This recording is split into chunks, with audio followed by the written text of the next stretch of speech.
Qu'est-ce que c'est que la maltraitance? Avant 1958, ce sont les citoyens, les parents, qui, parce qu'ils en avaient marre, ils n'avaient plus d'autorité sur leurs enfants, qu'ils demandaient à l'État d'intervenir.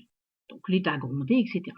Sauf qu'avant, après la guerre, la situation s'est améliorée pour tout le monde, et donc les gens ont cessé d'être aussi brutales, on va dire, difficiles. Donc la situation s'étant améliorée pour tout le monde, les fonctionnaires n'avaient plus d'enfants à s'occuper.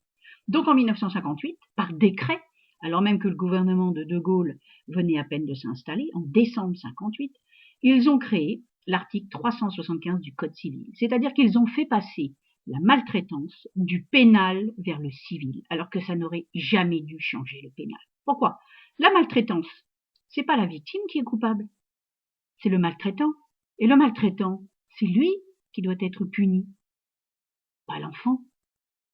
C'est lui qui doit être puni en correctionnel ou aux assises, selon, mais pas l'enfant séparé du parent viable qui peut l'éduquer, l'élever, le protéger.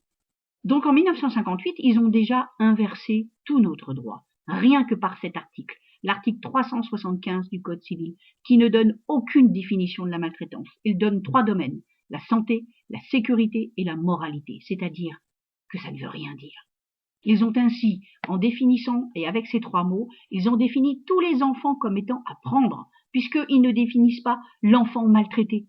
Ils ont défini tous les enfants comme étant à prendre. Voilà ce qu'est l'article 375 du Code civil. C'est un article criminel qui, parce qu'il ne dénonce rien, permet l'arbitraire total.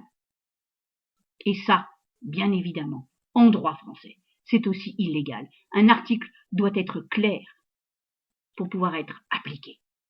Donc, depuis 1958, les enfants sont volés sans motif, puisqu'il n'y a pas de définition de maltraitance. Donc, il n'y a pas de motif. Il faut bien le comprendre. Ils ont donc fait passer la maltraitance du pénal au civil pour pouvoir faire des vols d'enfants en plus grand nombre, avec un article totalement criminel qui ne définit rien. C'est donc du génocide sur une population déterminée, c'est-à-dire celle qui veut les droits de l'homme. Les prétendues améliorations qui ont été faites en droit depuis 1958 sur cet article 375 ne sont que la confirmation de cet arbitraire et du génocide.